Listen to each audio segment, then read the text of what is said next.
Hello and welcome again dear students. स्वागत है आप सभी का हमारे इस खास शो करंट अफेयर्स शो में। तो ये पार्ट 3 है हमारा आज का। और हमारे ऑफलाइन बैचेस ज्वाइन करने के लिए आप इस नंबर पर कांटेक्ट कर सकते हैं 8218803059।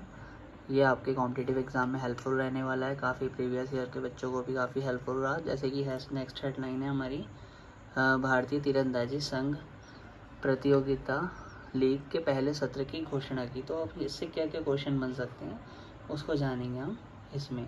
जैसे कि हमने लास्ट हेडलाइंस पढ़ी थी उसी तरह से ये भी है। भारतीय तीरंदाजी संघ ने तीरंदाजी लीग के पहले सत्र की घोषणा की। तो किस देश ने घोषणा की? भारत ने।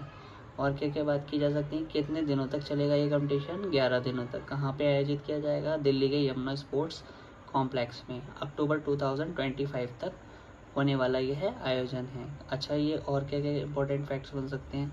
कहाँ पे आयोजित किया गया? ये तो आपको बता ही दिया गया, नई दिल्ली में आयोजित किया गया है। ठीक है, चलते हैं नेक्स्ट हेडलाइन की तरफ। और क्या फैक्ट्स हो सकते हैं? भारत दुनिया का 5वां सबसे बड़ा विमानन बाजार बना। तो ये किससे रिलेटेड है? विमानन क्षेत्र से रिलेटेड है। तो भारत दुनिया का कौन से नंबर का 5वां सबसे बड़ा विमानन बाजार बना हुआ है।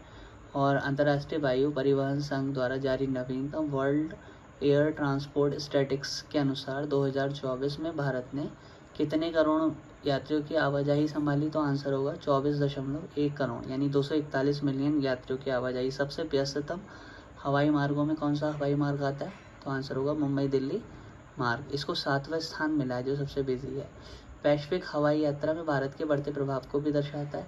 भारत के विमानन क्षेत्र में तेज प्रगति हो रही है। 2024 में कुल 241 मिलियन हवाई यात्रियों की आवाजाही दर्ज की गई है, जो कि अपने आप में काफ़ी अच्छा है। संयुक्त राज्य अमेरिका में देखा जाए तो 87.6 करोड़ यात्री की वृद्धि दर्ज की गई, 5.2%। सबसे पहले रैंकिंग पे आता है संयुक्त राज्य अमेरिका। सेकंड नंबर पे चीन आता है 74.1 करोड़ यात्री, 18.7% की वृद्धि। तीसरे स्थान पर यूनाइटेड किंगडम यूके 26.1 करोड़ यात्री। चौथे स्थान पर स्पेन 24.1 करोड़ यात्री। भारत आता है 5वें स्थान पर 24.1 करोड़ यात्री की रैंकिंग के साथ। दुनिया के सबसे व्यस्ततम हवाई मार्गों में शामिल कौन सा है? मुंबई दिल्ली हवाई मार्ग हो गया। ठीक है, जैसे कि आपको ये सब पता चल चुका है। दक्षिण कोरिया का जेजू सेओल मार्ग 13.2 मिलियन यात्रियों के साथ पहले स्थान पर रहा। कौन सा? दक्षिण कोरिया का जेजू सेओल मार्ग। शीर्ष 10 में एकमात्र गैर एशिया प्रशांत मार्ग जेद्दाह रियाद सऊदी अरब रहा। और बात करते हैं आगे इंटरेस्टिंग फैक्ट की। छत्रपति शिवाजी महाराज अंतर्राष्ट्रीय हवाई अड्डा कहाँ पर स्थित है? तो ये शीर्ष 10 हवाई अड्डों में शामिल किया गया है, जो कि काफ़ी अच्छा है ट्रैवल से रिलेटेड। यह है मुंबई महाराष्ट्र में। महाराष्ट्र के मुख्यमंत्री का नाम इंपॉर्टेंट बनता है। कमेंट बॉक्स में आप महाराष्ट्र के मुख्यमंत्री का नाम टाइप करेंगे। नेक्स्ट हेडलाइन की तरफ चलते हैं। जेएच का मतलब ये डेथ से रिलेटेड है। जेएच और जेके आपको पता है। जेएच क्या है? झारखंड में मुख्यमंत्री, पूर्व मुख्यमंत्री हैं इनके शिबू सोरेन। इनका निधन हो गया है, तो नाम पूछा जाता है इनका। 81 वर्ष की आयु में इनका निधन हो गया। क्या नाम था इनका? शिबू सोरेन। मुख्यमंत्री का नाम इंपॉर्टेंट बनता है, पूर्व मुख्यमंत्री रहे हैं। और क्या क्या फैक्ट्स हैं इनसे रिलेटेड वो देखते हैं आगे देखा जाए तो जहाँ तक है, एक तरह से ये किस राज्य से बिलोंग करते हैं? तो इनका नाम है शिबू सोरेन। झारखंड को बिहार से अलग कराने में इन्होंने काफ़ी योगदान दिया। 2000 में साकार हुआ था इनका सपना, मतलब वर्ष 2000 के आसपास। दिशोम गुरु की उपाधि भी मिली थी इनको। इनका जन्म कहाँ हुआ? 11 जनवरी 1944 को हजारीबाग के नेमरा गाँव में। क्या नाम था? शिबू सोरेन। 2 मार्च 2005 को पहली बार झारखंड के मुख्यमंत्री के रूप में शपथ ली। पहली बार मुख्यमंत्री बने 2 मार्च 2005 को। कहाँ के? झारखंड के मुख्यमंत्री के रूप में शपथ ली। जेएमएम कांग्रेस राजद के गठबंधन के बाद ये मौका इन्हें मिला था। 27 अगस्त 2008 को शिबू सोरेन दूसरी बार मुख्यमंत्री बने। दो बार मुख्यमंत्री बने हैं। और 30 दिसंबर 2009 को तीसरी बार मुख्यमंत्री बने।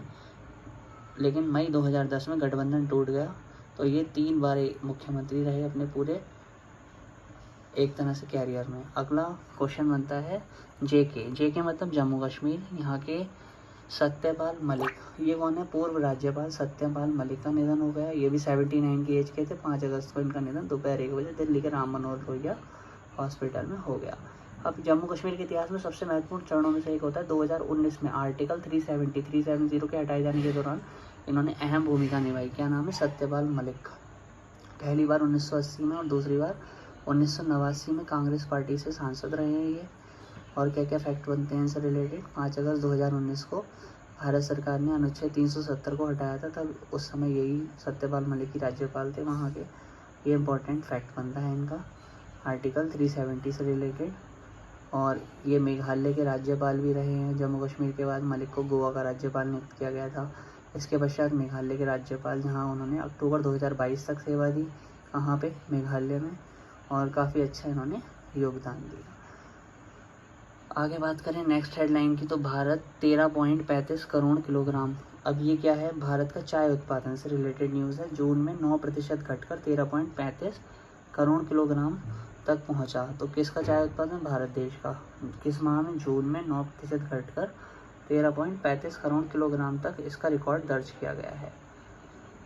अब और क्या क्या फैक्ट बनते हैं इससे रिलेटेड, तो ये कहाँ पे है चाय की पैदावार सबसे ज़्यादा, असम और पश्चिम बंगाल में। इंडियन टी एसोसिएशन ने बताया कि इस गिरावट से बहुत बड़े नुकसान, चाय बागान मालिकों को, छोटे किसान मालिकों को काफ़ी नुकसान हुआ है। क्षेत्रफल उत्पादन प्रवृत्तियाँ देखें तो जून 2025 में 112.51 मिलियन किलोग्राम असम और पश्चिम बंगाल उत्तर भारत में था चाय का उत्पादन। और जून 2025 की तुलना में 24 में 121.52 मिलियन किलोग्राम, तो घटा है। कीट हमले भी इसकी वजह बनी हो सकती है, माना जा सकता है। दक्षिण भारत, केरल, तमिलनाडु और कर्नाटक किस राज्य में आते हैं, केरल, तमिलनाडु, कर्नाटक जो राज्य भारत में है किस तरफ आते हैं, दक्षिण दिशा की तरफ। उत्तर भारत के राज्य असम और पश्चिम बंगाल। अब बात करते हैं कि जून 2025 में 20.99 मिलियन किलोग्राम केरल, तमिलनाडु, कर्नाटक में था। और जून 2024 में 25.20 मिलियन किलोग्राम। ये अत्यधिक वर्षा, पत्तों की बीमारियां वगैरह इनके वजह मानी जा सकती हैं। और क्या क्या इंपॉर्टेंट फैक्ट्स हो सकते हैं, जैसे कि ग्रीन टी की प्रभावित चाय इसमें 1.84 मिलियन किलोग्राम, ऑर्थोडॉक्स चाय 13.82 million kilogram, CTC crushed year curl 117.84 million kilogram इसकी खपत रही या दर रही। ये हम इंपॉर्टेंट फैक्ट याद रखेंगे। छोटे उत्पादक जून 2025 में 68.28 मिलियन किलोग्राम, जून 2024 में 78.34 मिलियन किलोग्राम छोटे उत्पादकों के लिए। और बड़े और संगठित बागान में क्या प्रभाव पड़ा, जून 2025 में 55.21 मिलियन किलोग्राम, जून 2024 में 68.38 मिलियन किलोग्राम। बढ़ते हैं नेक्स्ट हेडलाइन की तरफ। भारत में पाम तेल घटा और सोयाबीन बढ़ा। इसका क्या मतलब है, पाम तेल का आयात तो घटा है और सोया तेल का आयात 3 साल के उच्चतम स्तर पर है। रिकॉर्ड में दर्ज की गई है गिरावट वगैरह, तो देखेंगे इसमें क्या क्या फैक्ट हैं। 10% घटकर 8,58,000 मीट्रिक टन रह गया। किसका, रिपोर्ट के अनुमान के अनुसार जुलाई में पाम ऑयल का आयात घट गया है, जून के 11 महीने के उच्चतम स्तर से कम है। वहीं जुलाई में सोयाबीन तेल के आयात में 38% की बढ़ोतरी हुई है। सोयाबीन तेल का आयात बढ़कर 4,95,000 टन हो गया था। गुजरात के कांडला बंदरगाह पर जहाज़ों की बढ़ती संख्या के कारण सोयाबीन तेल के टैंकर तेजी से पहुंच रहे हैं। तो पूछा जा रहा है कि कांडला बंदरगाह कहाँ है, गुजरात में। पाम तेल में काफ़ी गिरावट दर्ज की गई है, तो ये इंपॉर्टेंट हेडलाइन याद रखेंगे। तब आज की हेडलाइन 6th हेडलाइन ही कंप्लीट हुई और इसका पार्ट 3 भी कंप्लीट हुआ। बने रहिए और इंटरेस्टिंग फैक्ट्स और करंट अफेयर्स की हेडलाइन जीके अच्छी करने के लिए हमारे चैनल के साथ subscribe our channel and connect with us for offline batches. To contact our mobile number in the given description box of this video.